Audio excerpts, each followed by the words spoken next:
So no mics?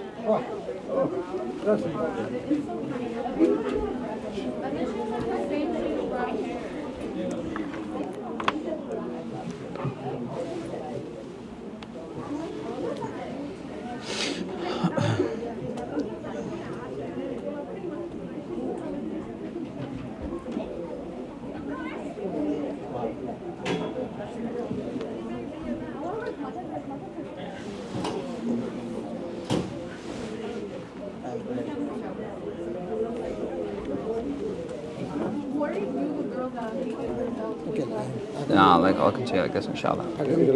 No need. Bismillah. إن الحمد لله والصلاة والسلام على رسول الله محمد بن عبد الله وعلى آله وأصحابه ومن اهتدى بهداه أما بعد. Dear respected brothers, elders and sisters, tonight we will be finishing off our workshop of how to perform the Hajj and Umrah. In our first week we covered the maqasid, or the purposes of Hajj and Umrah, and then on the following week we began doing the rituals of Umrah. And after we have completed the rituals of Umrah, we are right now going to start the rituals of Hajj. In order for a person to know how to do the Hajj, he must firstly know how to perform the Umrah. The Umrah is known as Al-Hajj As-Sughra, the smaller Hajj. And the final Hajj is known as Al-Hajj Al-Kubra, the main Hajj. So Al-Kubra means big, the big Hajj and the small Hajj.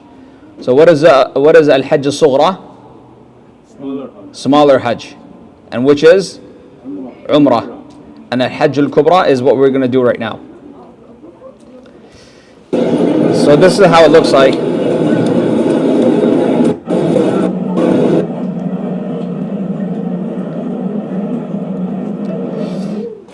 Brothers and sisters, Islamic rules and regulations are straight from who? From Allah Azza wa Jal, the one who has the most wisdom.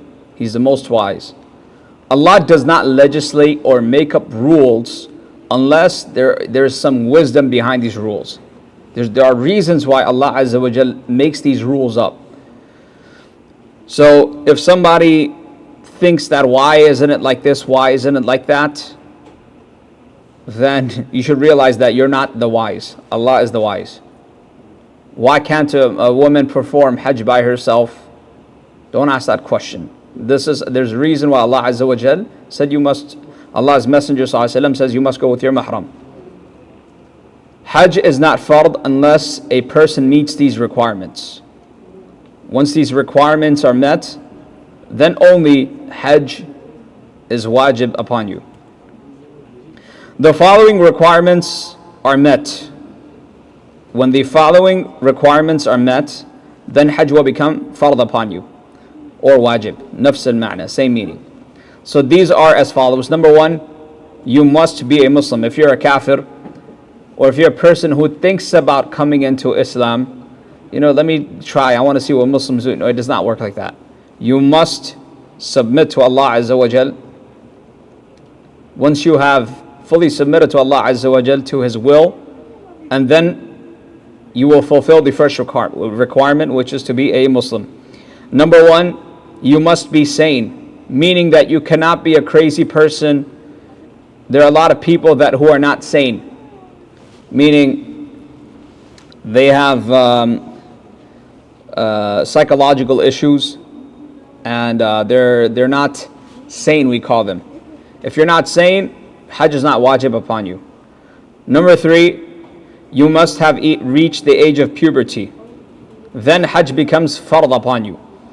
How does a male identify when he has reached the age of puberty? So you have a male. How does this male know that he is baligh.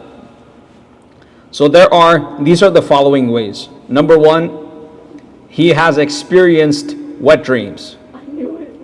Number two, he has grown thick hair around his genital area.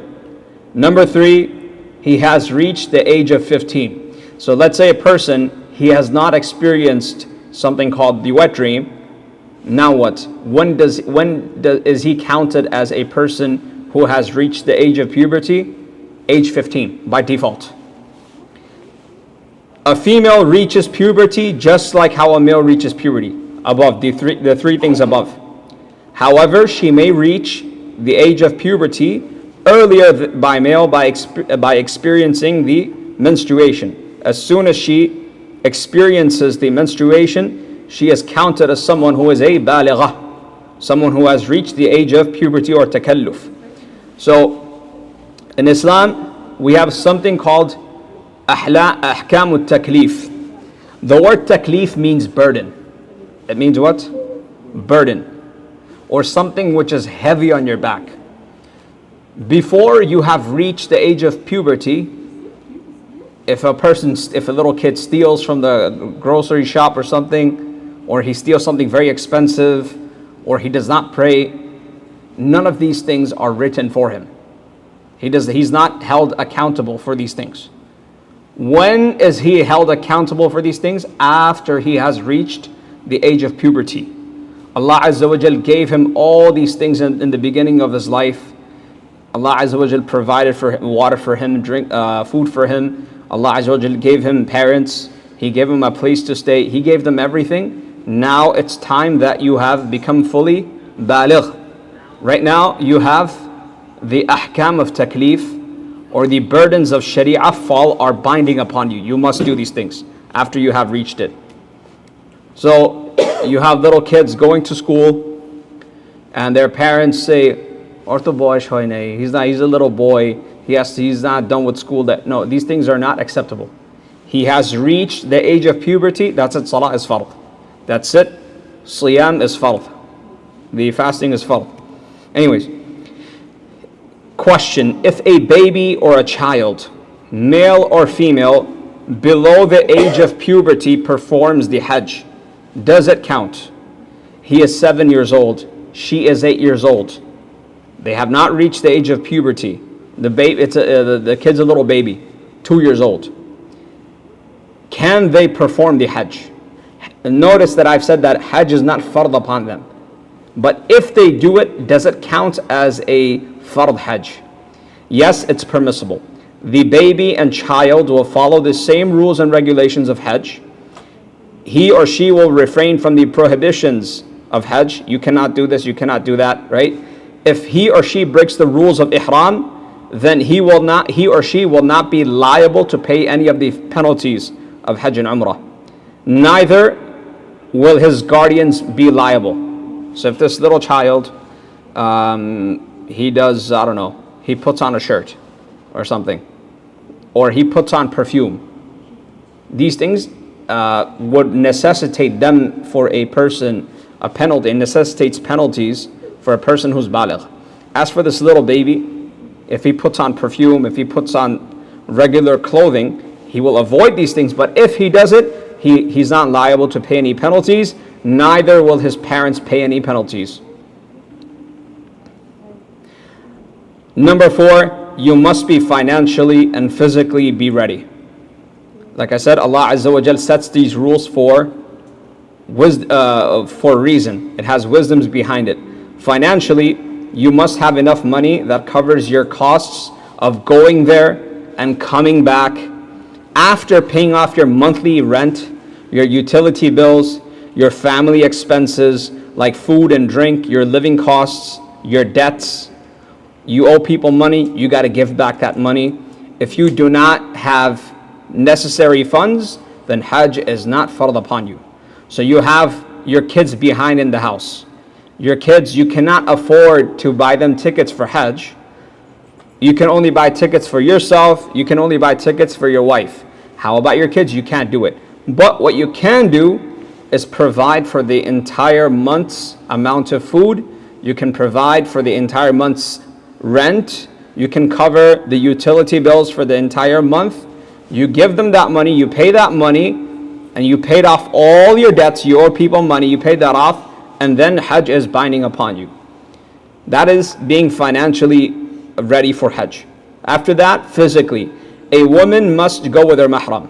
So who has reached the age of puberty in order for her to perform Hajj. So you have a woman, she has a son that's 7 years old. She says, I am going to Hajj and I'm going to go with my mahram.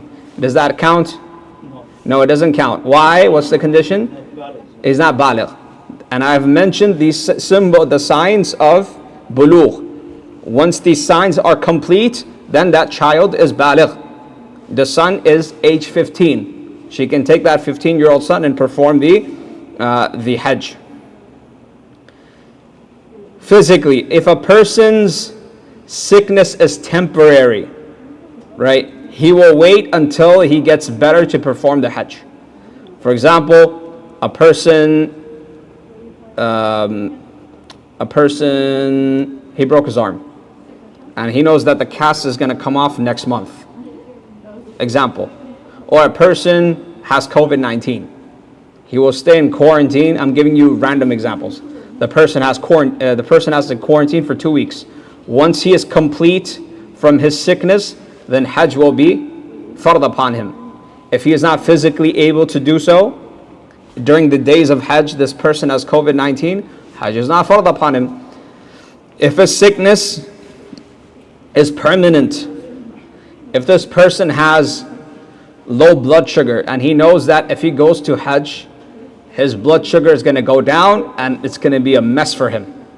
He knows that he cannot control himself, he's going to be sick, he's going to be a burden on himself, or he's on a wheelchair, right? Hajj is not fard upon a person who's on a wheelchair. He's not physically able. If he does it, that's a different story. He did it from his own will, voluntarily. But Hajj is not fard upon that person. So what will he do? He will look for a badal. In Bengali, you guys call it bodli Hajj. You will look for a person that is going to be your naib. Your naib means your substitute that is going to complete the Hajj, the rituals of Hajj on your behalf. Types of Hajj. Brothers and sisters, there are 3 types of Hajj.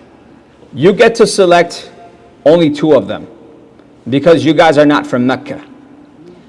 The first type of Hajj, if you guys can look at this picture over here, you will perform Umrah and Hajj with one ihram. Meaning, what are the months of the Hajj? Shawwal, Dhul Qa'dah, Dhul Hijjah. In these 3 months, if a person goes for Umrah, let's say the month of Ramadan finished. It is Shawwal the 10th. So he goes for Umrah with the intention of performing Qiran. He will have to stay in the state of Ihram from Shawwal until the 10 days of the Hijjah. It's a very tough one. Maybe he performs the Qiran 1 or 2 days before the Hajj starts. That's what happened to me.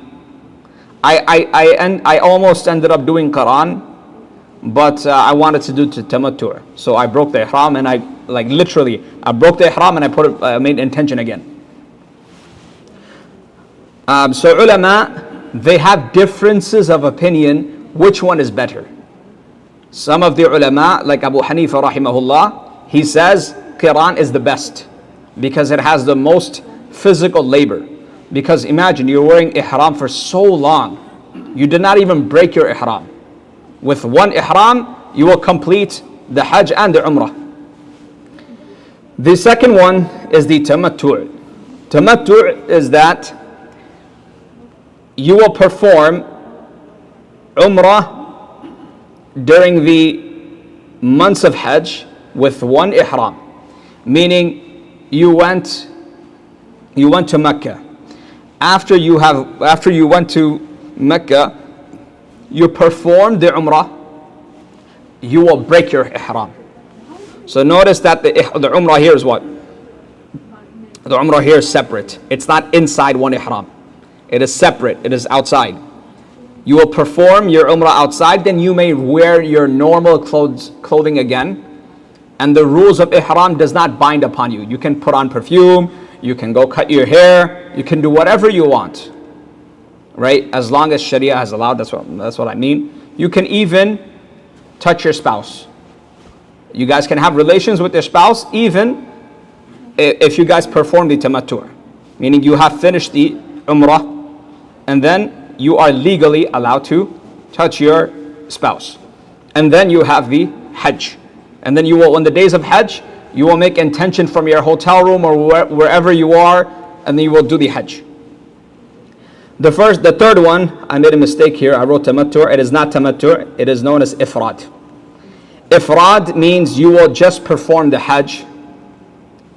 Ifrad are those people who are residents of Mecca. The residents of Mecca are not obliged to sacrifice any animals. The people of Qiran and Tamattu', slaughtering and sacrificing is wajib upon them. Hadi. Back in the days, they would bring animals from their countries all the way just to Mecca, just to slaughter them. The Messenger of Allah ﷺ brought animals from Medina to slaughter them in Mecca all the way. Types of tawaf. Now that we have identified types of Hajj, we are going to identify the types of tawaf. You know, when we do tawaf, how many types of salah are there? Aren't there many types of salah? There's nawafil, there is taraweeh, there is fard salah, even among the fard salah there's different salah, that's fard. Salatul Maghrib is different from Salatul Fajr. One is 3 rakat, the other one is 2 rakats. One is prayed in the dawn time, one is prayed in the evening time, right? They're all different. So likewise, there are types of tawaf as well. So there are 3 types of tawaf. The first type of tawaf is known as tawaful qudum. The second type is tawaful ifada. The third one is tawaful wida'. Let's go over the first one. Tawaf al-Qudum. Tawaf al-Qudum is performed by non-resident pilgrims who travel to the city of Mecca, Saudi Arabia, with the intention to perform Hajj. So are you guys living in Mecca or outside Mecca? You guys are all from outside Mecca. You guys are flying from New York City. So from New York City, you guys are going to go to Mecca and you will perform the Tawaf al-Qudum because you guys are not residents of Mecca. According to most Islamic scholars, performing Tawaf al-Qudum, the Tawaf al-Qudum means the Tawaf of arrival. You know, people, they're arriving to the city of Mecca from other cities across the world. People are arriving, coming from Bangladesh. People are coming from Russia. People are coming from Yemen. People are coming from the United States and UK and all the other Western countries, Canada. So they are coming. So they have to perform a tawaf, and that is known as the tawaf of arrival. Right? This is, most scholars, they say this is a sunnah. Right? That means if you don't do it, you don't have to pay any penalties. And sunnah is something that we want to do. We want to make our Hajj the best Hajj of our lives. The time to perform Tawaf al-Qudum ends on the 9th of Dhul Hijjah. So you have a time frame from Shawwal until the 9th of Dhul Hijjah. You have all this time to perform the Tawaf al-Qudum. The day you stay at Al-Arafah, that's the day when everything is going to stop. You're supposed to perform Tawaf al-Ifada or Tawaf al-Ziyarah on the 10th day, right? Note that you do not have to perform Tawaf al-Qudum if you are going for Umrah, as the Tawaf al-Umrah liberates pilgrims from it. So let's say you guys go with the intention of Umrah. Okay? I have the intention to perform the Umrah And in Umrah, you are automatically doing the tawaf, right? If you do that, that will cover up for tawaf al-qudum. It's not necessary, you have to repeat it. What about the Umrah for tamattu? Is that covered? Umrah for tamattu, yeah, it covered. Umrah for tamattu covered. Tawaf al-qudum. Tawaf al-qudum is wajib for the one doing Umrah. So if you intend to do Umrah, we said that the tawaf that you do in the Umrah, it is going to cover for your tawaf al-qudum, the tawaf of arrival. Tawaf al-qudum is wajib for the one performing Umrah because it is a rukun, because it is a pillar of Umrah. Because you cannot complete Umrah without performing the tawaf. So when you do the tawaf of Umrah, it covers for tawaf al-qudum. So the one performing Hajj al-tamattu must perform tawaf al-qudum. You get it? When he's doing that, it already covers.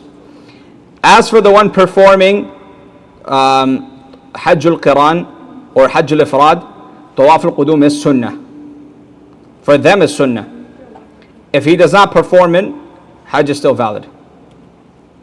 Tawaf al-Ifada. After the person completes his day standing, okay, now we're going to go to the second type of tawaf. Now this is known as tawaf al-Ifada. Tawaf al-Ifada, it happens after the day of Arafah. He went to Arafah, he was standing in Arafah until sunset, and then he went to Muzdalifah, he finished Muzdalifah. On the day after that, he must perform, everyone, all the type of people that are performing the different types of Hajj, whether it's Tawaf al-Qiran, Hajj al-Qiran, Hajj al-Tamattu or Hajj al-Ifada, they must all do Tawaf al-Ifada. Tawaf al-Ifada is a rukun. You must do it. If you don't do it, your Hajj is invalid. Right? And this happens on the 10th day of Dhul Hijjah. Tawaf al-Wida'. After a person completes the rituals of Hajj, he finished everything, he will perform this last farewell tawaf. The word wida' means what? It means farewell. So in the Bengali language, you guys say bidai. Goodbye. Bidai disiami. So I'll tell you how the Bengali language works. In the Arab world, it's Salatul Witr. In the Pakistani world, in the Urdu world, it became Salatul Fitr. In the Bengali world, it became Salatul Bitr. Where did it start? Witr, Vitr, Bitr. It was Wida', then it became Vida', and then it became Bida'. Bida' easy. Yeah. So it's known as Tawaf al-Wida'. So after you complete the all the rituals of Hajj, you finished everything, this should be the last thing you should do there. This tawaf here is wajib, it's not a rukun. We're going to talk about the differences between rukun and the wajibat. If a person does not complete the tawaf al-wida' without any valid excuse, he must pay the penalties. His Hajj is valid, but he will pay penalties. What is the penalty? You guys can look at the image over here. Feed 60 people. You guys can go to Al-Baik, buy how many boxes? Entire box full of 60 containers full of Al-Baik chicken nuggets, something that's going to fill somebody up. And that's going to cost you at least, 600 riyals perhaps. Probably more. If each box is 10 riyals, then 600 riyals. That's pretty expensive. 600 riyals is a lot of money, especially. It's tasty. Huh? Tasty. It's not tasty for you. It's tasty for them, because you're paying the dumb money. When you lose money, it doesn't taste good. So if you mess up, you're gonna have to do one of these three options. The first option is feed 60 people, and they must be inside Mecca. It cannot be Bangladesh. Bangladesh shobai birani khawa demoni ami. Shait baksho, birani baksho. It looks like my hat. All right. Number 2, sacrifice a sheep and give it to the poor Meccans, people of Mecca. You will sacrifice a sheep And a sheep, right now, I did aqiqah for my friend in Medina. It was around like 800 riyals. And Hajj, the prices go up. So I think the better option would be feeding 60 people, or the easiest option is fast for 3 days. You can do that anytime. Anytime after. It doesn't have to be on those days. Arkan of Hajj. What is Arkan? The word Arkan is plural for the word Rukun. Rukun means pillar or portion that must be performed. It's something that you must do otherwise without any excuse. Again, whether you have an excuse or not, you must do it. And the Hajj, Rukun means, okay, let me explain what this is. So you have this large building, okay? If I take away this pillar over here, what's going to happen? It's going to collapse. This is called a Rukun. In the Hajj, you have Arkan, you have many pillars. You take away one, everything is going to fall. It must be, you must have all of them. So you have 5 fingers. If I cut off one finger, you can't function. All right. So then, whether you have an excuse or not, you must do it. Otherwise, your Hajj will be invalid. So now a question comes. Salah also has pillars. Salah has standing. If a person has an excuse, we said before that you must perform the arkan of Hajj whether you have excuses or you don't have excuses. It doesn't matter if you have excuses. It doesn't matter if you say, oh, I got sick, I couldn't do Hajj. No, your Hajj is invalid. If you say something like, I cannot do Tawaf al-Ifadah today because I'm feeling sick today. If you say that, it's an excuse, isn't it? It's a valid excuse. You being sick, isn't it a valid excuse? Yeah, it's a valid excuse. But over here I said what? I said that whether you have an excuse or whether you don't have an excuse, you must perform the Tawaf al-Ifadah. Now let's take a look at Salah. When you guys pray Salah, standing is fard, right? Now you have an excuse. I am sick. So in the Salah, aren't you allowed to, if you have an excuse, you're allowed to sit down and pray, right? You're allowed to recline and pray, right? So you didn't do that rukun because you have a valid excuse. In the Salah, your prayer is valid. As for Hajj, if you miss out a rukun, your Hajj is invalid. You see the difference? In the Hajj, if you have an excuse, nobody cares. If in Salah, if you have an excuse, maybe there's a leeway out. You can pray, you can even pray lying down. So when a person is unable to complete the Hajj, what is the difference between the two? The difference is, when a person is unable to complete the Hajj, he's able to send someone else to finish on behalf of him. So the following year, one of his friends are going, and he's got a lot of money. The guy's a rich guy. He will pay his friend money, like, go and complete the Hajj for me. Do Hajjul Badal for me. So he can complete the Hajj. As for Salah, can you tell somebody else to pray for you? In Salah you cannot do it. In Hajj you can do it. In Hajj you can do it, but in Salah you cannot do it. Abu Jar se apner Hajjer Arkan ar Namazir Arkaner Tofata se. Right. Number one, what are the arkan of Hajj, the pillars of Hajj? You miss out on any of these things, your Hajj is invalid. No, whether you have excuses or whether you don't have excuses. Number one, you must have niyyah. You must make intention. You have, and the second one is you must stand in Arafah until Salatul Maghrib. Number three, you must complete Tawaful Ifadah. Number four, you must perform the Sa'i. So let's take a look at this. Let's go over this.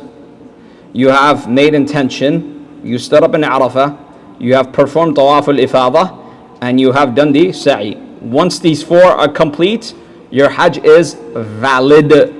Anything besides that, anything besides these four is either wajib or either it's sunnah.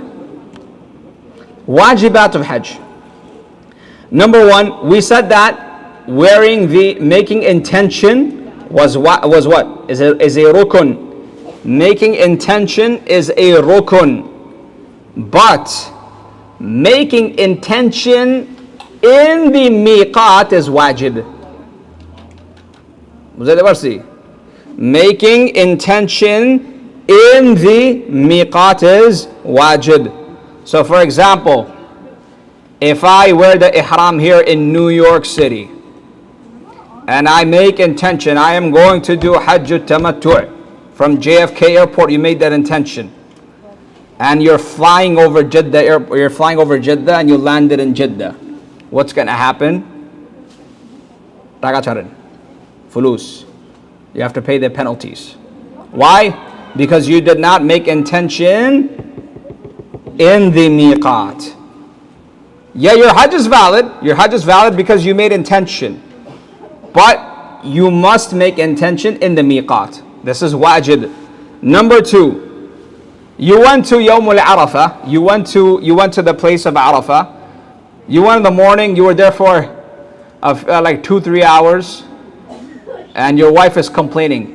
এখানে থাকা যাচ্ছে না, এটা কোনো জায়গা হইলো, এটা কোনো বাথরুমের কি অবস্থা, আমি এখানে থাকতে পারতাছি না. All these excuses they make up. And I'm telling you this true story. This happened with me, with my own mommy. My mamu came to me and he said, আমার টাকা পয়সা শেষ হয়ে যাবে, তোর মামির ফিদিয়া শেষ হবে না. I'm going to run out of money, but your aunt's fidya is not going to finish. She has so many complaints. She doesn't want me to do this. She doesn't want me to do that. She's a rich girl from Dhanmundi, so expect the best. So she doesn't. She had a very hard time in staying in Arafah, and it is true. The washrooms and bathrooms, the hygiene in Arafah is terrible. And I'm going to advise you that before you go to Arafah, make sure you eat less and keep yourself hydrated enough to the point where you don't have to use the bathroom. The bathrooms are terrible there. Very terrible. Just do wudu and whatnot, sleep there. You can take a nap there as well, not a problem. And you're going to have to stay there until Maghrib. So you guys will go at Fajr time. You guys are going to stay there until Maghrib. If you go before Maghrib, what's going to happen? Fidya. If you go at 5 p.m., if you go at 4 p.m., you have 3 p.m., you're like, no, I don't want to take this no more. I don't want to stay here no more. You're going to have to pay the fidya. Number 3, sleeping over at Muzdalifah. Staying there the not entire night, until sunrise, basically. Right before sunrise, it is basically the entire night. Right before the sunrise, you will go to Mina. Staying there the entire night is wajib. And even, even sleeping is an ibadah. Sleeping, like doing nothing. You're doing nothing, literally. Sleeping is what? I'm just sleeping. Even sleeping is an ibadah. Because Allah's Messenger ﷺ did so. He slept in Muzdalifah. Number 4, pelting the stones in Jamarat. Number 5, shaving or shortening your hair. Number 6, camping in Mina on the 11th and 12th is wajib. On the 13th is optional.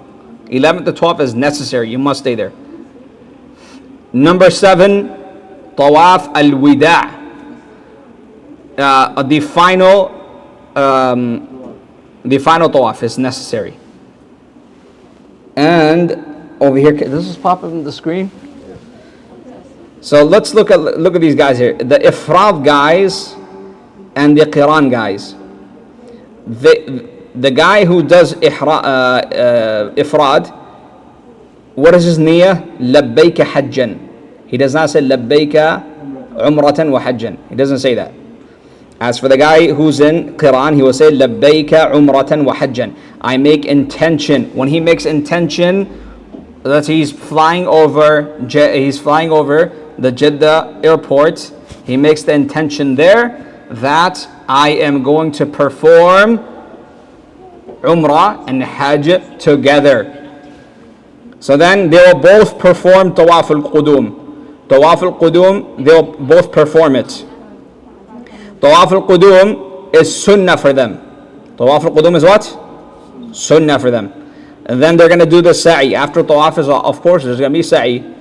After that, they're both going to remain in the state of ihram. And then is the 8th day. On the 8th day, look, notice they did not break their ihram. They're still in the same ihram. And then on the 9th day, they are going to go to Arafah.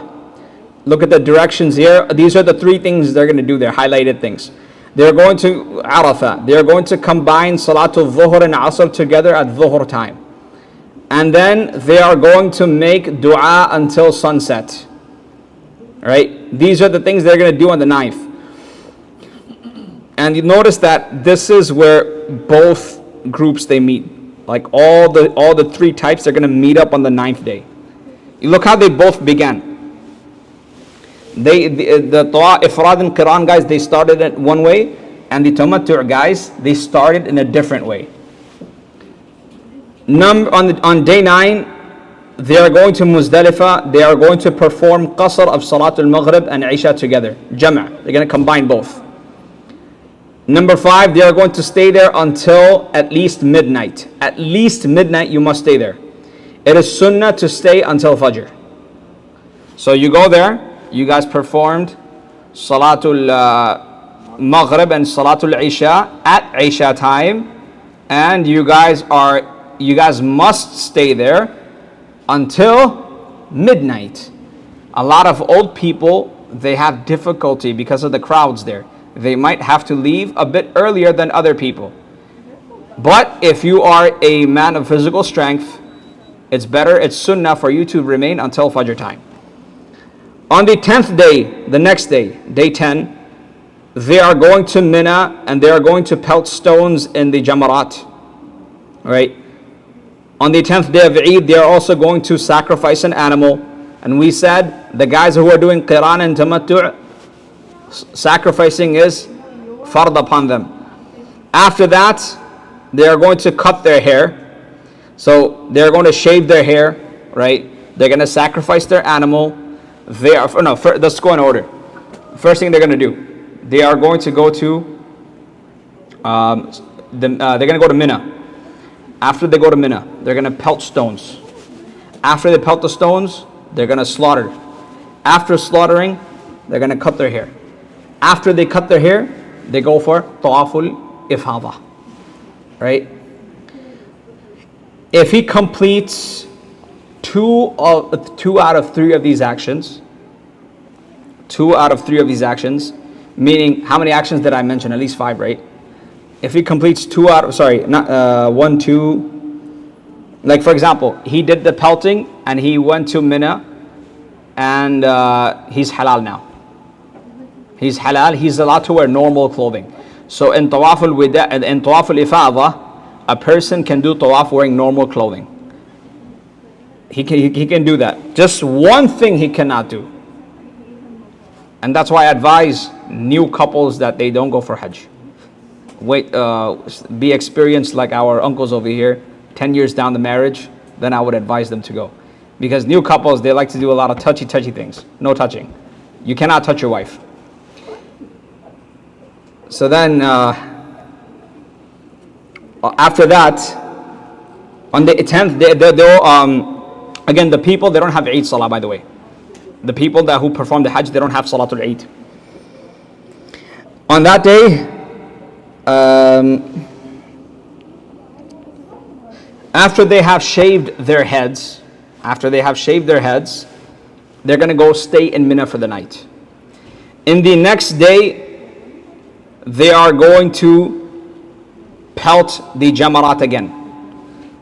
The first, second, and third. We're going to talk about that in details. This is just a quick review. And then, after they have completed that, they are completely halal right now. They can touch their spouse. Finally, they will complete everything with the Tawaf and Wida'. Let's take a look at the Tamattu' guys here. Their Umrah is what? لبيك عمرة متمتعا بها إلى الحج.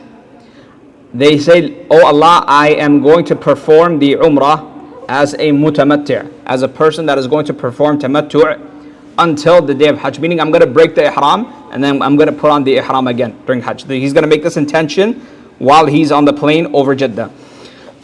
He is going to perform Umrah in the beginning. He's going to do the Tawaf al-Umrah.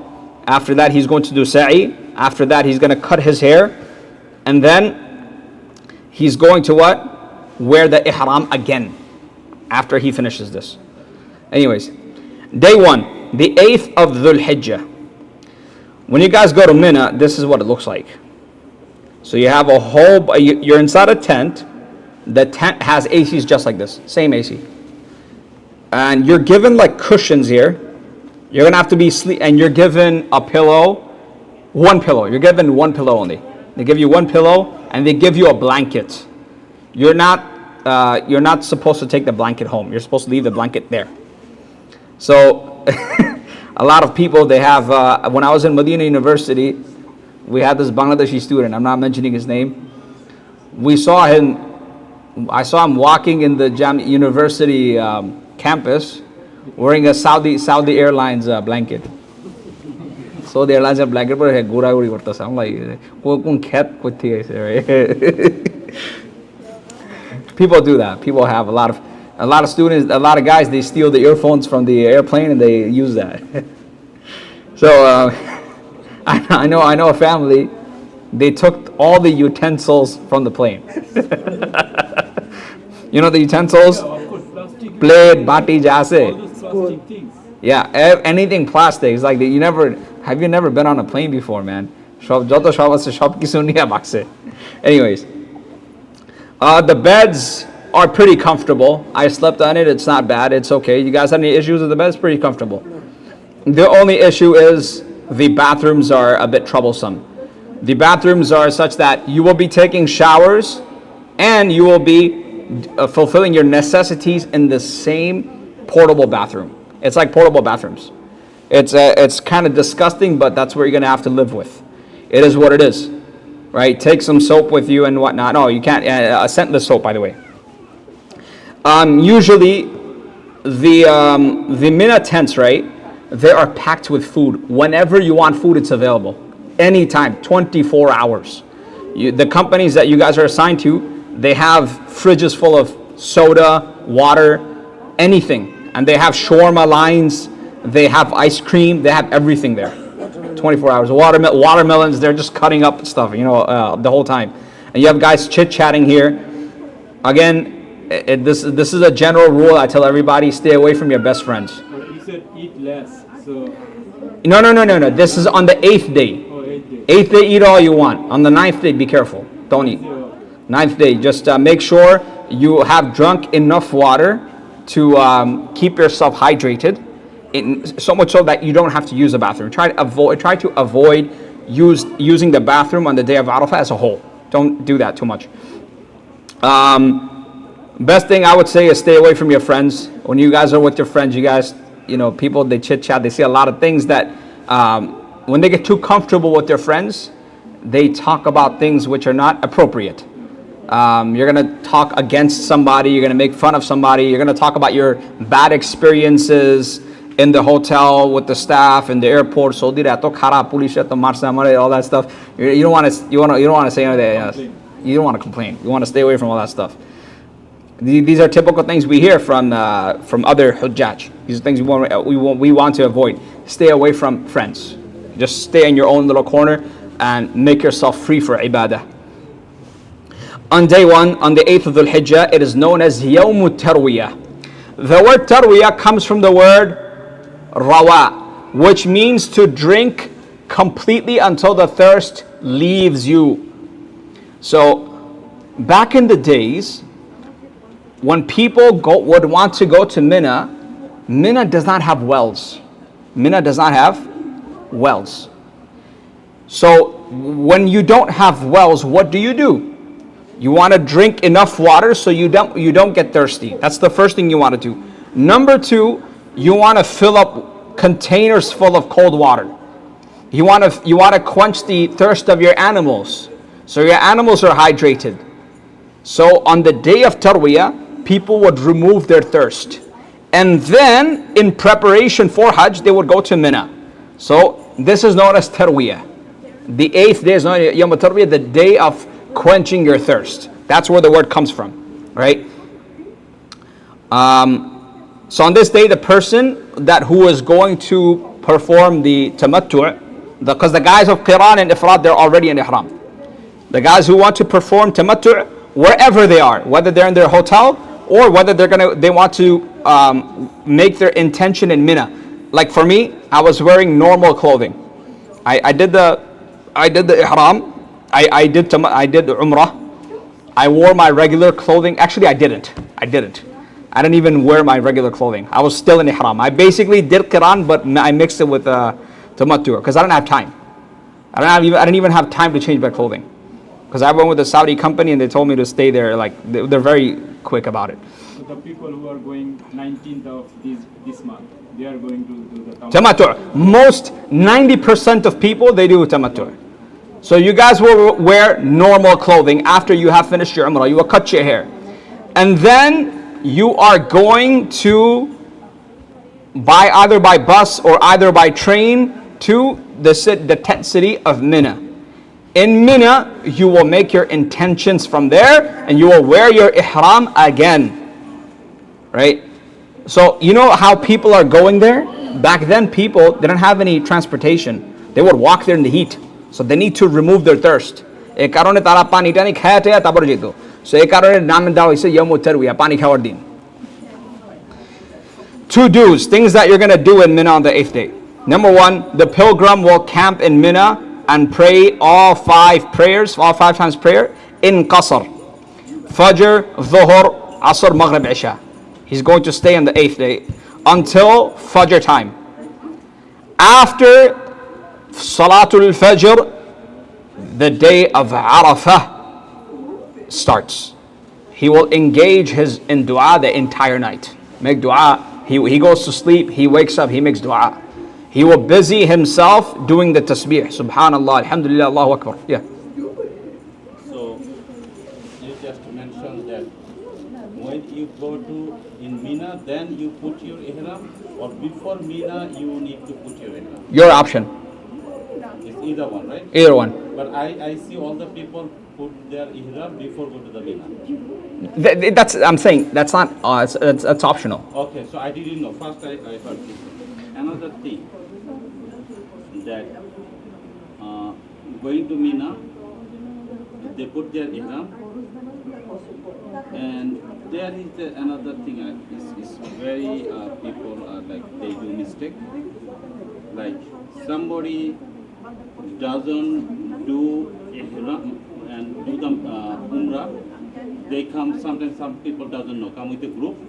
They didn't do ihram on the Makkah. They're already in the Makkah. Yeah. So they have to do a sacrifice animal for that, right? Dam, Right? Dam is, I give you the 3 options. Okay. So when they gonna do the dam? After they finish. After they finish, right? After they Not finish. right away. Not right away. After they finish. So these are the actions that a person is going to do on the 8th. Day 2. So day 1 is complete. The day 1 is known as what? Yawm al-Tarwiyah, the day of drinking water. Number 2 is the 9th day of Dhul Hijjah.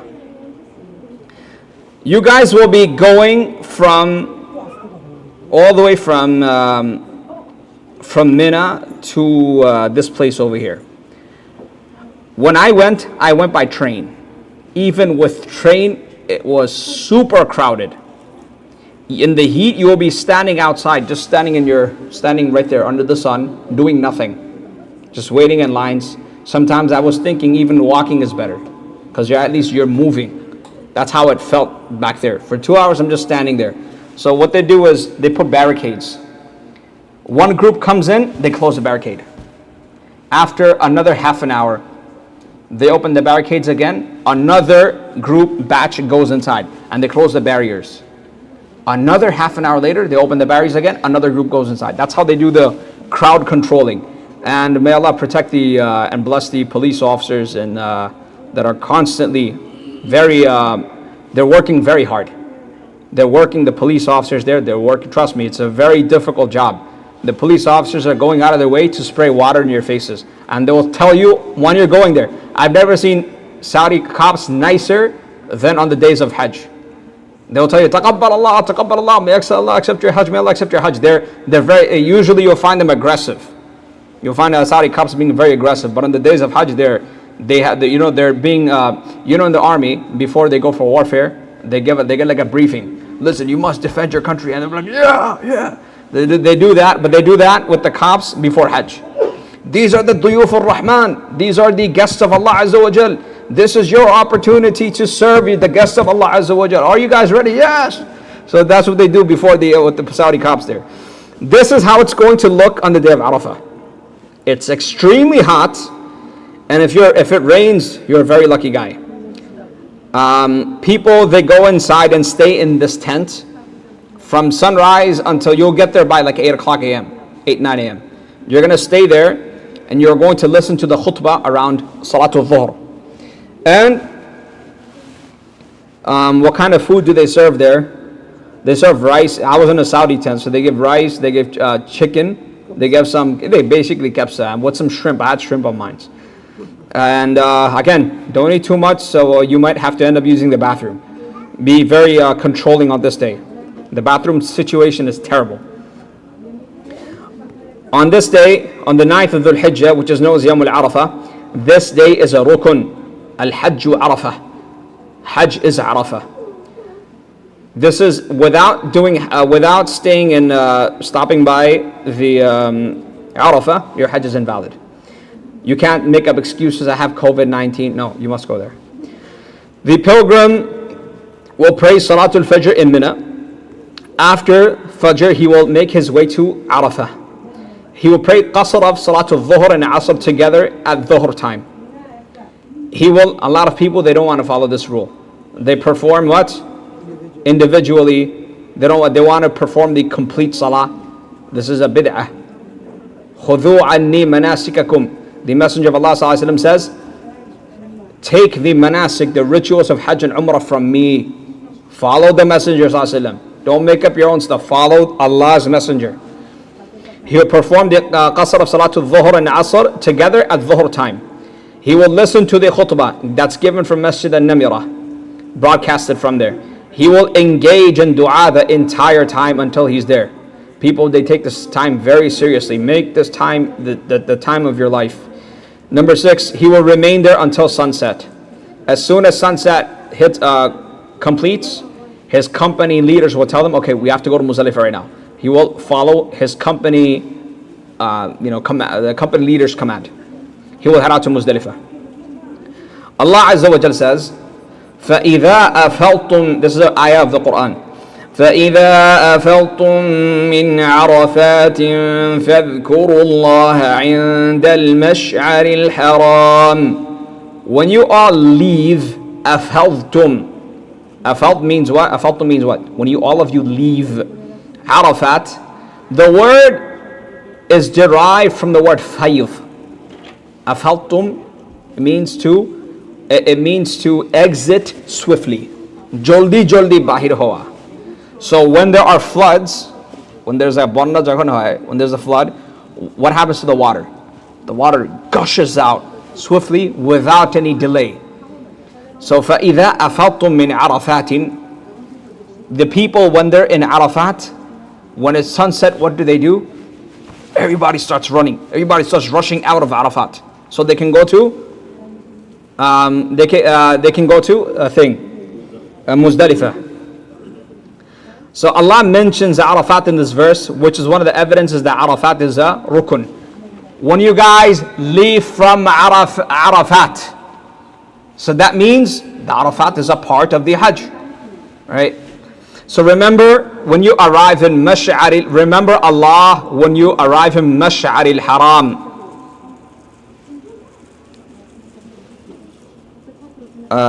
When you guys arrive at Mash'ar al-Haram, the word Mash'ar is derived from the word Shu'ur. The word Shu'ur means knowledge, or Shi'ar, it means symbol. During the days of that Jahiliyyah, there was a lighthouse that was built on top of the mountain. In Muzdalifah, there's a mountain.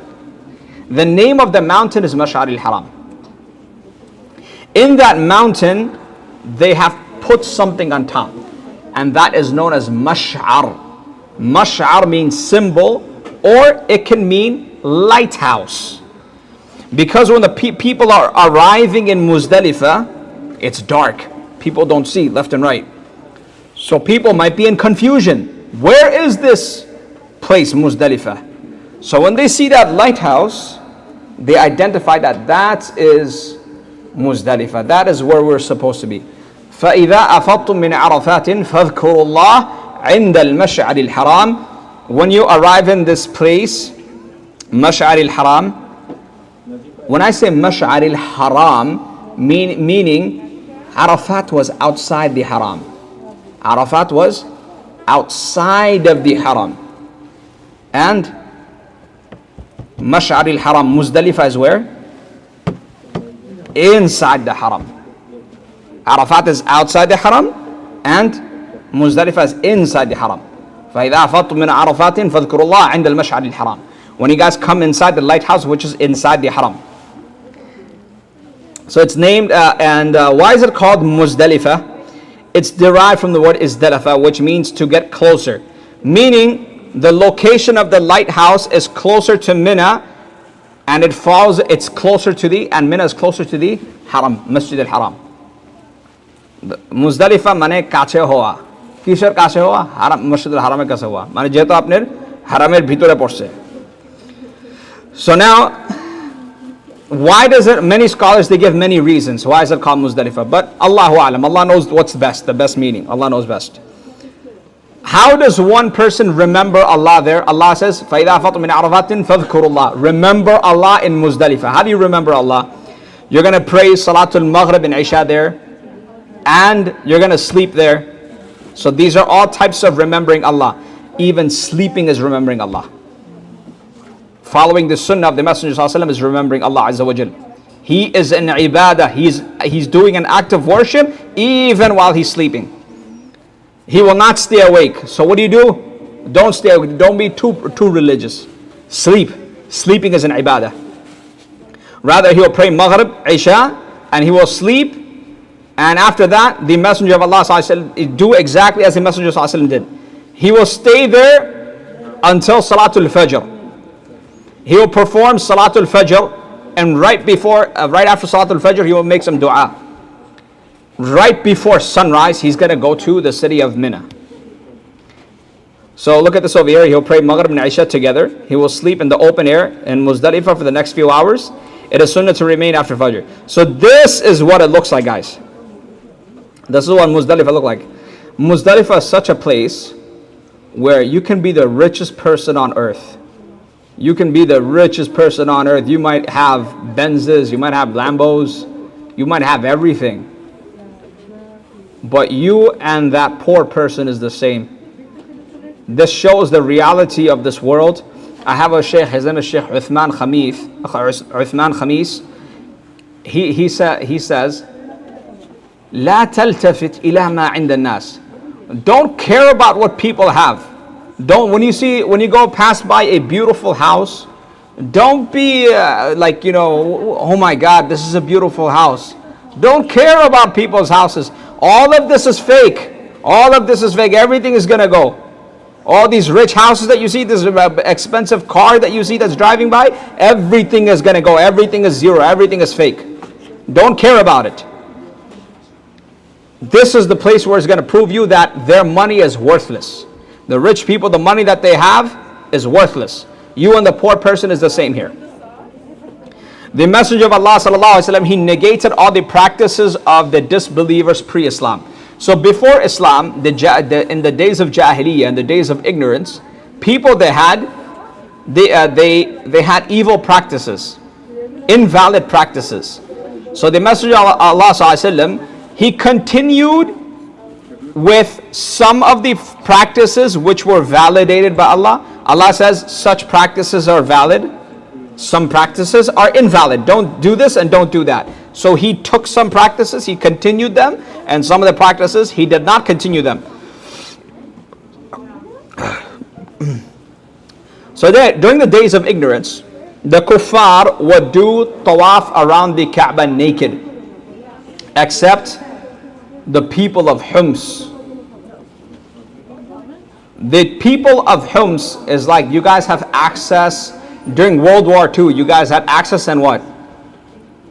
During World War II, you had two teams, two sides. You had what?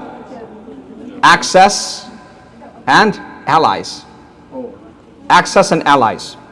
Countries that were Axis were communist Russia, I think. No, Russia was an Axis or Allies?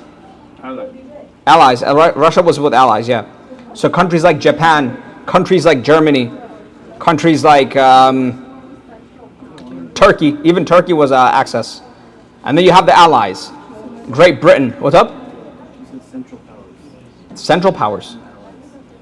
No, Axis. The history books is Axis, A-X-I-S.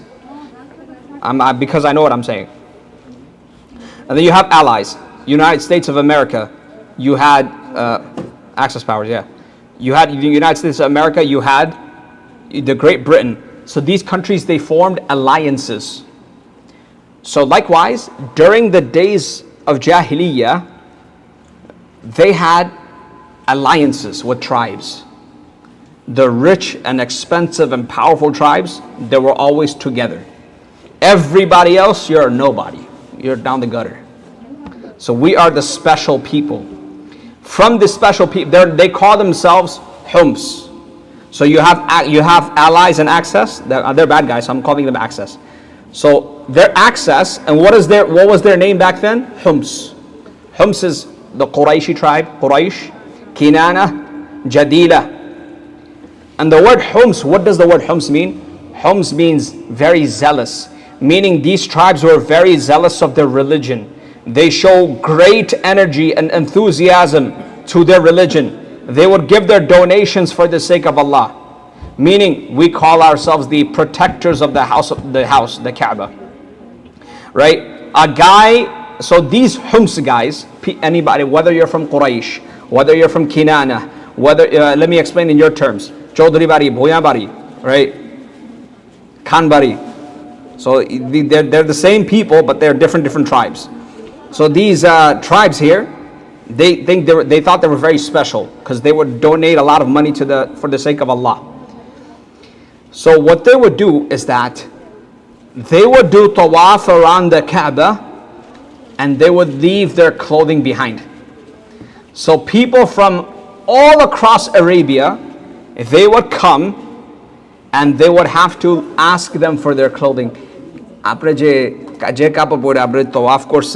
clothing that you wore to do tawaf, can I wear your clothing? Can you donate it to me? So you know what they would do? Yes, I did tawaf with this thobe over here. I'm going to give this to you. Then you can do the tawaf. So now, sometimes people would come from all across Arabia and they would not find clothing. The people of Homs would not give them clothing either, or they did not have enough clothing. So what do? They have to do tawaf around the Kaaba naked. So they actually, even woman from head to toe, she's naked and she's doing tawaf around the Kaaba. So then this woman, they would read poetries. They would tell the men out there, don't look at me because I'm being forced to be like this. Otherwise I would have covered. I'm being forced to, do tawaf like this naked. So then, the great historian Ibn Ishaq mentions that the Quraysh, they would say, we are the children of Ibrahim and we are the people of the Haram.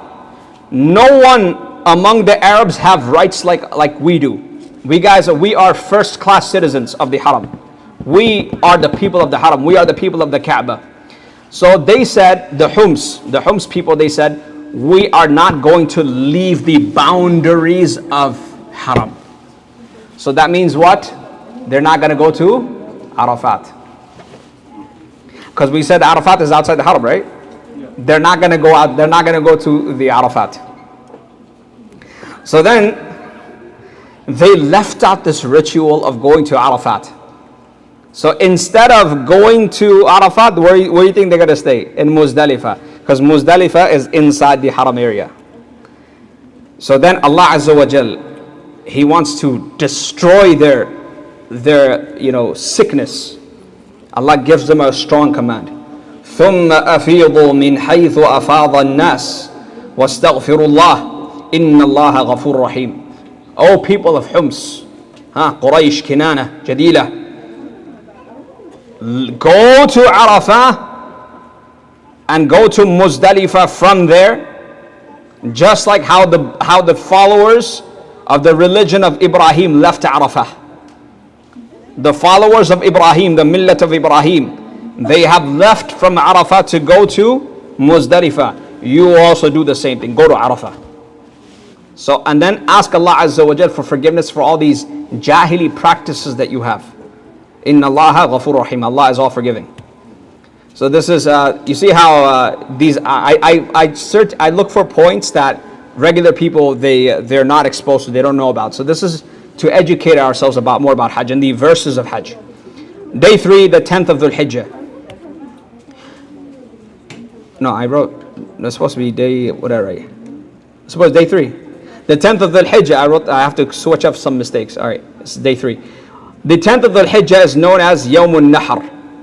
So Allah Azza wa Jal says, فَصَلِّ لِرَبِّكَ وَانْحَرْ. Wanhar means sacrificing. إحراق الدم, to release the blood. So on the day of slaughtering or the day of Eid, it is also known as Yawmul Hajj al-Akbar, the great day of Hajj, because it consists of the most rituals on a single day. Yeah. For the slaughter, just pay the money there, right? Over there, what they do is it's impossible to even go to the slaughterhouse. Before you get to the slaughterhouse, you're going to be slaughtered. নিজে জবাই হয়ে যাবেন, জবাই করতে যাবেন, নিজে জবাই হয়ে যাবেন. Just pay the money, right? It comes with your package. Oh, okay. Your package, guys, they will purchase a animal on your behalf. Oh, okay. Like me personally, I paid money, and they had the Saudis. My phone number was registered with nationally. I had a national ID, so they sent me a message on my phone that your Hajj is complete, your Thabihah is complete. It was at 12 o'clock. So then, after he performs the Fajr prayer at Muzdalifah, he will hasten to go to Mina while reciting the Talbiyah. Labbaik Allahumma labbaik. Number 2, once he arrives in Mina, he will begin the first ritual of the day by pelting the Jamaratul Aqaba. So you have 3 pillars. I'm going to show you the diagram. He's going to pelt the largest one with 7 pebbles, one after the other, consecutively. Each time he throws a pebble, he says, Allahu Akbar, Allahu Akbar, Allahu Akbar, like this. So this is what it looks like. When you guys arrive, you see the mouse here? You guys see the mouse moving? Yeah. Okay. So, you guys are going to come this way. You guys are going to come this way. You're going to walk. You're going to pass by the small pillar. You're going to pass by the middle pillar. You're going to walk all the way down. And then you're going to pelt this one here, the largest pillar, and then you're going to exit. And right here's the train station. 4 pillar over 3. This is just this is not a pillar. This is a umbrella. But the pillar's over here. This one here. Look over here. It doesn't have a long thing here. You're going to pelt this one. You're not going to pelt this one. You're not going to pelt this one. You're going to pelt this one here, the largest one. So he will then slaughter the animal. The company does it for him today. He will then shave his head or trim his hair. Shaving is better for men, and the woman will trim 1 inch, as we discussed last week. No, now he is halal. He may go back to wearing normal clothing. He may apply perfume. He may cut his nails. He may cut his private hair, etc. But he is still not allowed to have sexual contact with a spouse. You're still not allowed. And you wouldn't get the chance to because you're separate. Number 4, he will then apply perfume. It's sunnah.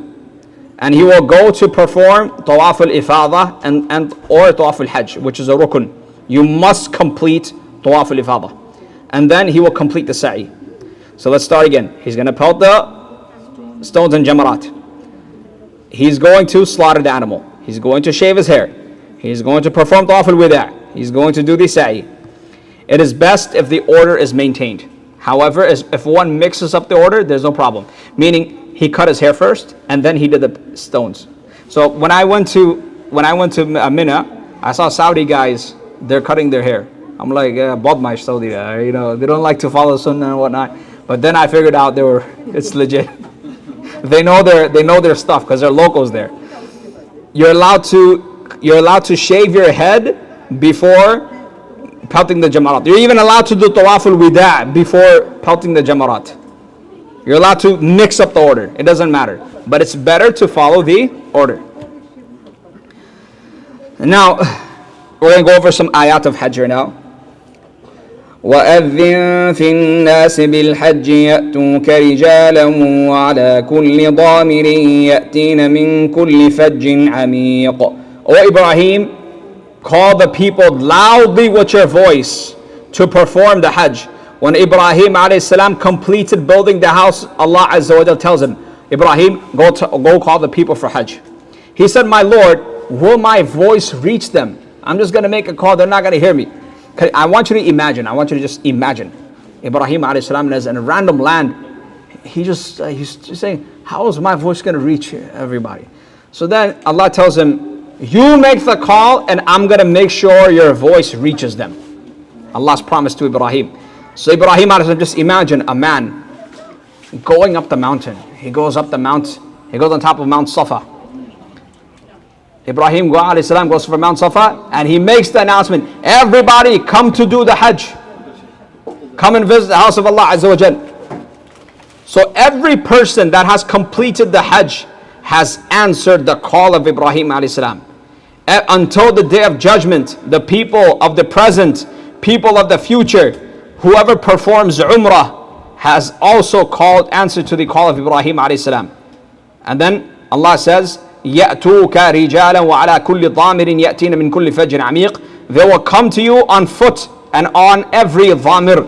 The word dhamir means that animal that has less meat. So when an animal is traveling for so long, what happens? He gets tired, he looks weak. He looks like he has less meat. So that's about that. Look, Allah is describing something. يَأْتُوكَ عَلَى وَعَلَى كُلِّ ضَامِرٍ. He's going to come on top of an animal that has less meat, because of it being tired of that long travel. Min kulli fajjin amiq. From every fajj. The word fajj, it generally means roads. But let's look at a deeper meaning. It refers to the open spaces between mountains. Dui paharer mazkhane je rasta ra, oটাকে বলা হয় ফজ। যেহেতু majority যত সব রাস্তা আছে যেটা আপনার মক্কার মধ্যে পৌঁছায় দেয়, ওগুলি সব কি পাহাড়ি এলাকা। We don't fly, we fly there on top of oceans. But as for people coming from Asia and Europe and stuff, they are coming through what? They have to come through like mountains and stuff. So that's what fajj means. But it generally means roads. So then they will come from the east, west, north, south, all directions to answer the call of Ibrahim. They will come from amiq, from far distances, beyond oceans. People come from the other side of the world, from continents, and their enthusiasm for the sake of Allah, answering to the call of Ibrahim alayhi salam. One man, he goes on top of Mount Safa, he makes the announcement, and we all do Hajj and Umrah till today, on the day of judgment, until the day of judgment. لِيَشْهَدُوا مَنَافِعَ لَهُمْ وَيَذْكُرُوا اسْمَ اللَّهِ فِي أَيَّامٍ مَّعْلُومَاتٍ عَلَى مَا رَزَقَهُم مِّن بَهِيمَةِ الْأَنْعَامِ فَكُلُوا مِنْهَا وَأَطْعِمُوا الْبَائِسَ الْفَقِيرَ. They will come to witness their benefits around this house, and there are many benefits. One of the benefits, Allah Azza wa Jal does not specify how many benefits. When you specify, you're going to get 10 benefits, you're going to get 20, no specification. That means it's so much that Allah doesn't even mention how many benefits are there for doing the Hajj.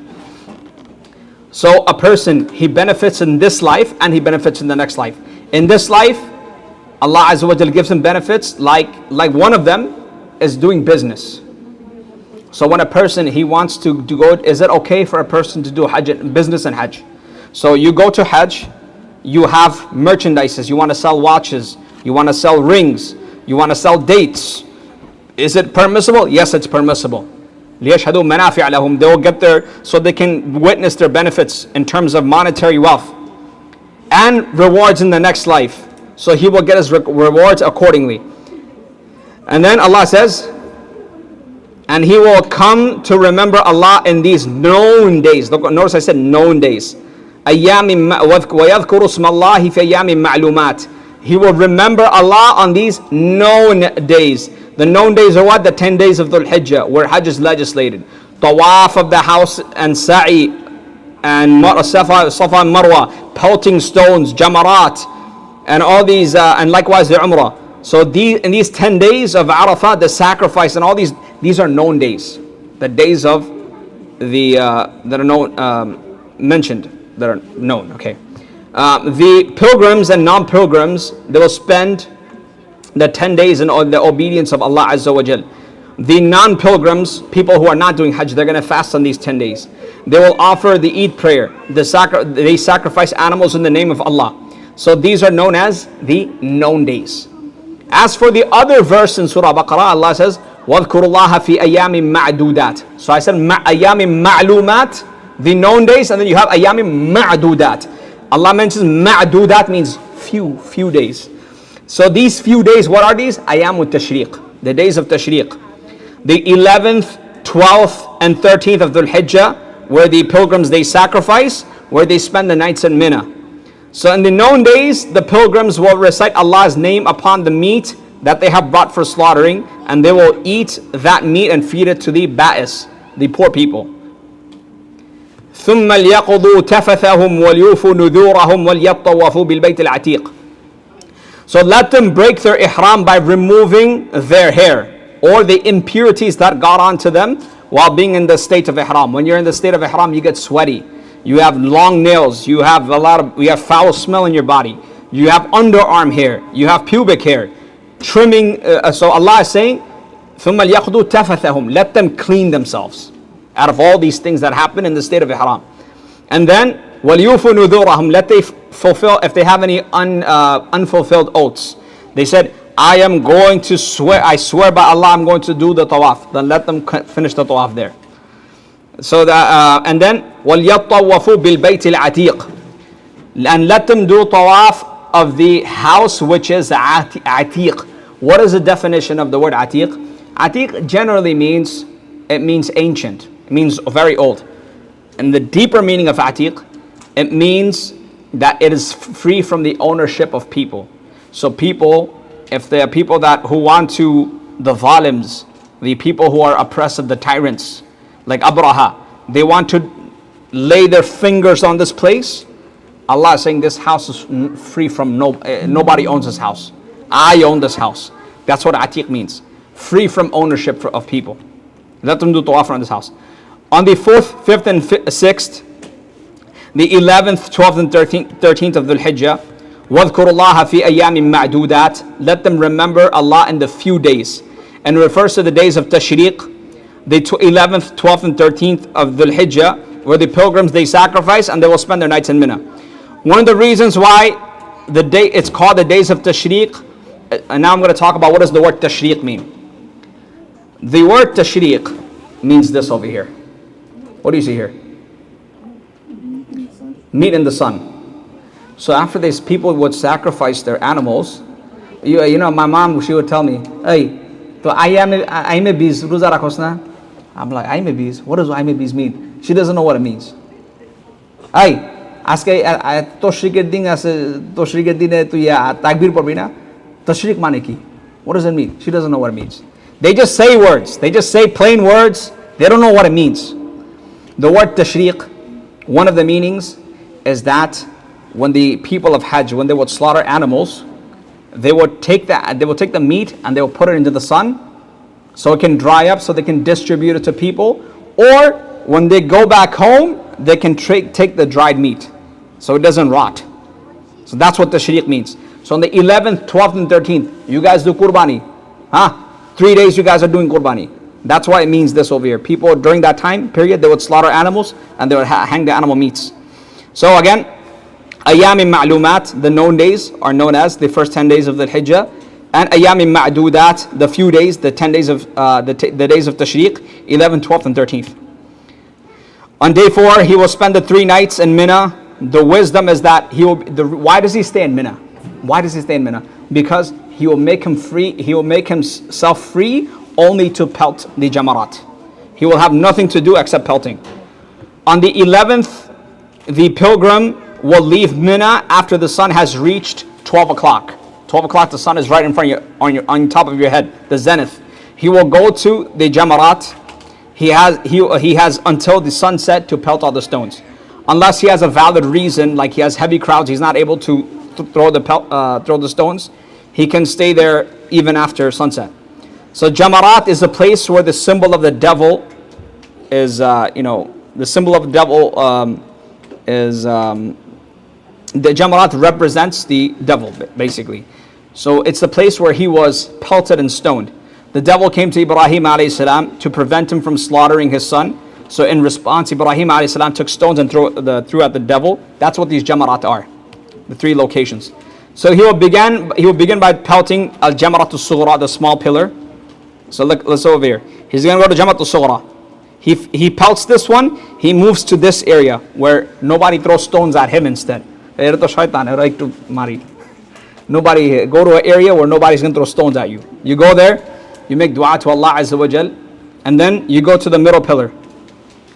You will pelt the middle pillar. You're going to go to the next, you're going to move up a little bit where there's nobody going to throw stones at you. And you raise your hands and make dua. Finally, you're going to pelt 7 stones here in the large pillar, and you're going to move on. So this is what it looks like. It's super crowded. This thing is going to take like more than half your day. Day 5, the 12th of the Hijjah, he will do exactly what he did the day before. He will return to Mina before sunset. Day 6, the 13th of the Hijjah, this day is optional. He will do exactly what he did for the past 2 days. And this on the 13th day, you can do before 12 o'clock noon. And he will make the farewell tawaf, tawaf al-wida', the last ritual to perform before leaving Mecca. If he doesn't stay the 13th, He can just do tawaf al-ifadah and dip. People, they have work, they have the doctors, they gotta go. he doesn't stay the 13th day. No, tawaf al-ifadah, tawaf al-wida' is the last thing you should do.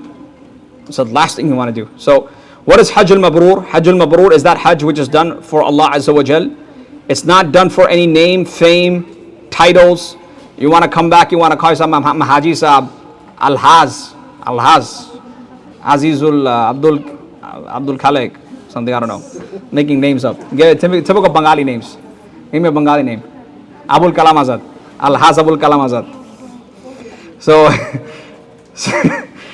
he will right after this is complete.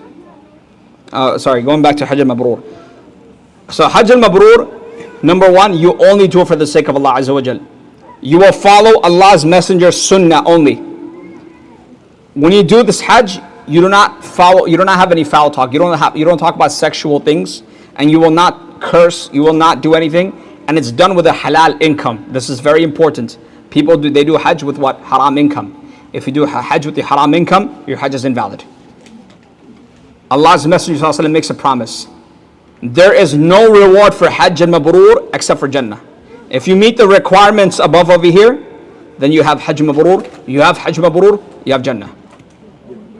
Summary: conditions to qualify for Hajj: Islam, sanity, puberty, ability, being free, you're not a slave. And number 1, 2, 3, 4, 5, 6. Number 6, woman must travel with a mahram. Must-dos to complete the Hajj. Hajj will be invalid by the following. Hajj will be invalid if the following is not complete. You must do ihram. You must make intention for ihram. You must stay in Arafah. You must do tawaf al-ifadah. And finally, you must do sa'i. Must-dos in Hajj. If anybody leaves any of the following, then he's going to have to pay for the penalties. Ihram at the miqat. Number 2, staying in Arafah until Maghrib. You guys can see sunset back there.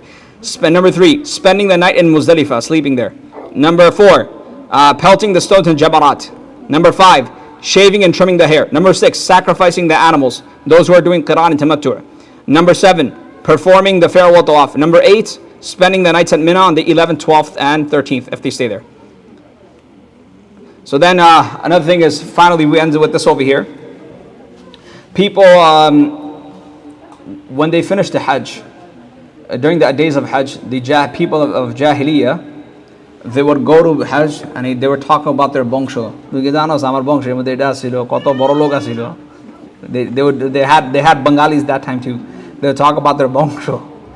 فَإِذَا قَضَيْتُم مَنَاسِكَكُمْ When you guys complete the rituals of Hajj, remember Allah. Just like how you guys talk about your forefathers and their properties and their كَذِكْرِكُمْ آبَاءَكُمْ وَأَشَدَّ ذِكْرًا. You guys used to boast about your tribes. My tribe is like this, my tribe is like that. Do instead of doing that, do the dhikr of Allah Azza wa Jal. Or even more than that. Right?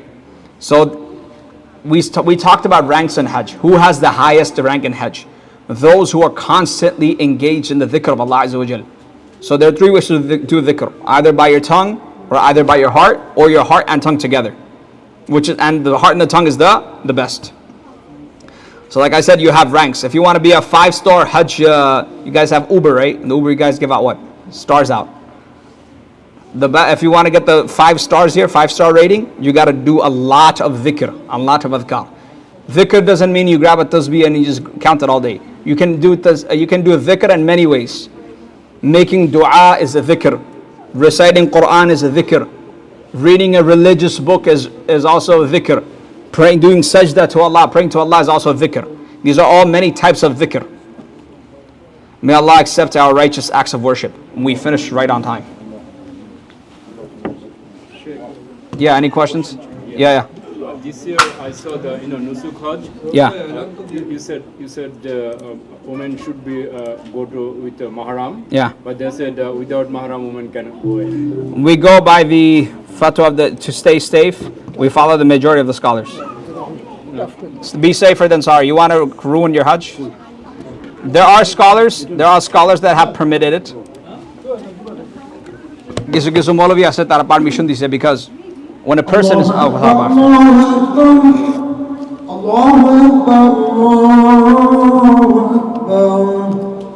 أشهد أن لا إله إلا الله أشهد أن لا إله إلا الله أشهد أن محمدا رسول الله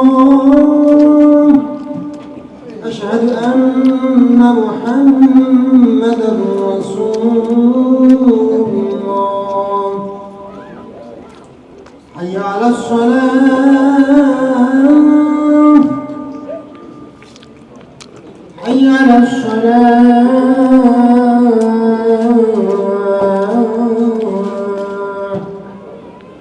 حي على الفلاح Yeah, no, my brother. I'm a छोटा भाई लोग. Yeah. No, dude, it doesn't matter. الله أكبر الله أكبر لا إله إلا الله. You can keep it on. We'll get the salah later too. This is your latest new member. No. Doesn't I'm going member Banalisi. Of course. তো আগে থেকে member না অনেক আগে থেকে আছে আপনার ব্রুকলিনে একটা মসজিদ আছে নাম হচ্ছে এমসিসি দেখা হয়েছে আপনার আমরা গেছিলাম MCC is run by young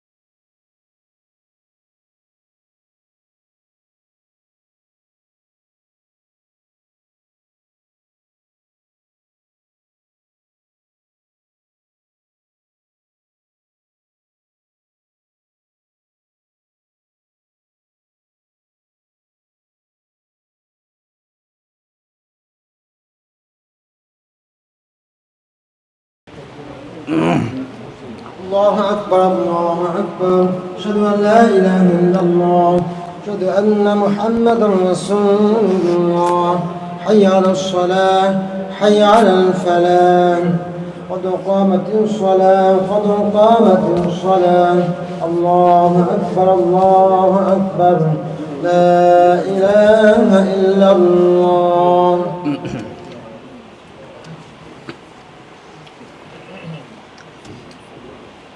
استووا واعتدلوا وتراصوا. الله أكبر. سبحانك اللهم وبحمدك. الحمد لله رب العالمين الرحمن الرحيم مالك يوم الدين إياك نعبد وإياك نستعين اهدنا الصراط المستقيم صراط الذين أنعمت عليهم غير المغضوب عليهم ولا الضالين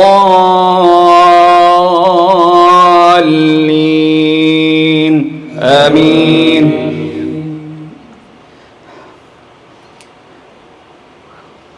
أفلا ينظرون إلى الإبل كيف خلقت وإلى السماء كيف رفعت وإلى الجبال كيف نصبت وإلى الأرض كيف سطحت فذكر إنما أنت مذكر لست عليهم بمسيطر إلا من تولى وكفر فيعذبه الله العذاب الأكبر إن إلينا إيابهم ثم إن علينا حسابهم. الله أكبر.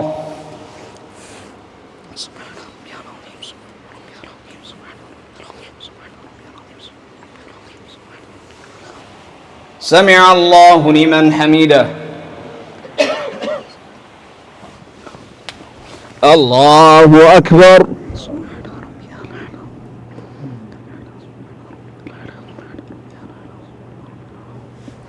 الله أكبر.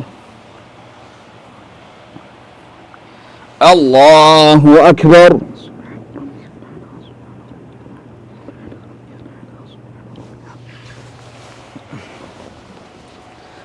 الله أكبر. الحمد لله رب العالمين الرحمن الرحيم مالك يوم الدين إياك نعبد وإياك نستعين اهدنا الصراط المستقيم صراط الذين أنعمت عليهم غير المغضوب عليهم ولا الضالين آمين.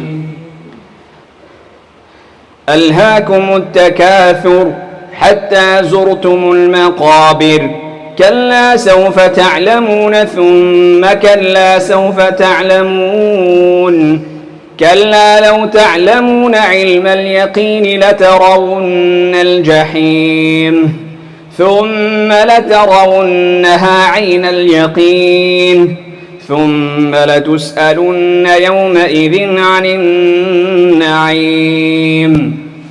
الله أكبر.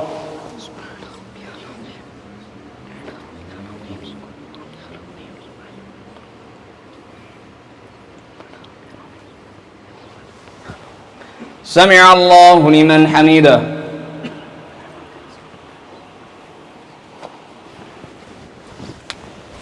الله أكبر.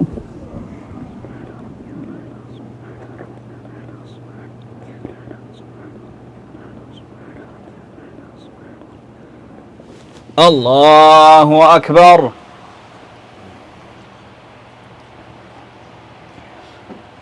الله أكبر.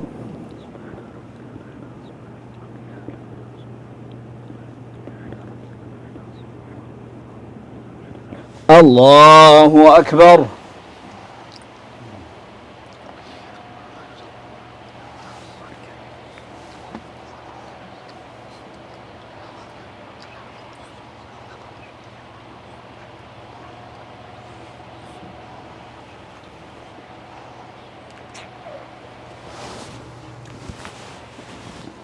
الله أكبر.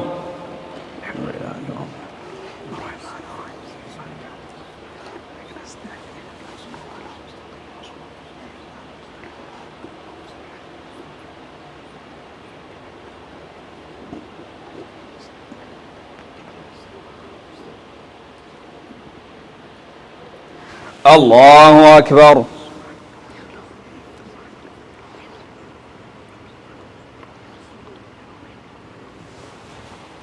سمع الله لمن حمده.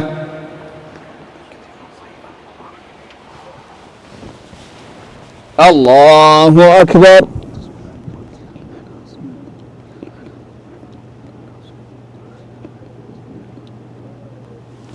الله أكبر. الله أكبر.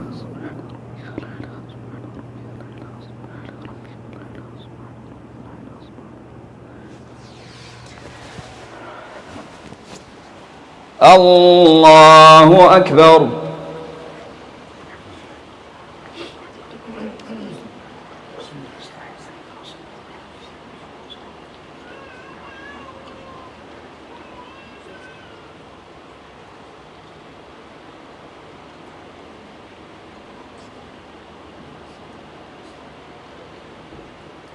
الله أكبر.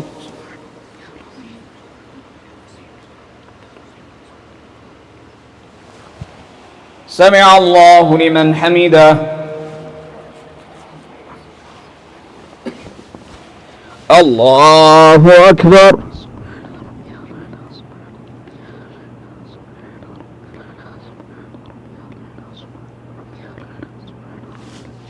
الله أكبر. الله أكبر.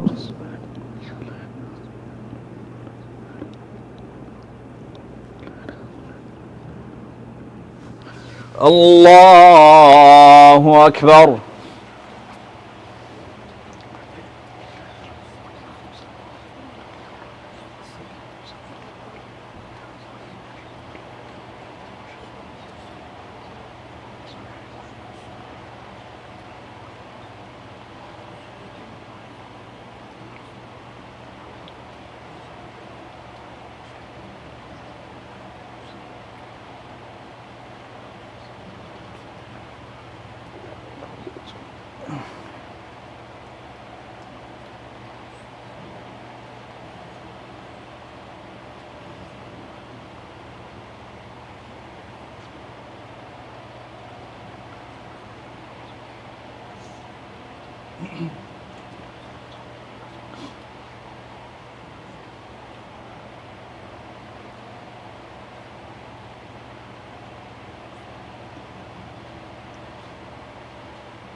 السلام عليكم ورحمة الله.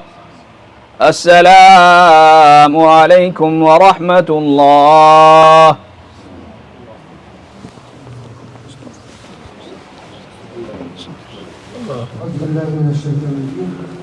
Just quick and important announcement. So our summer school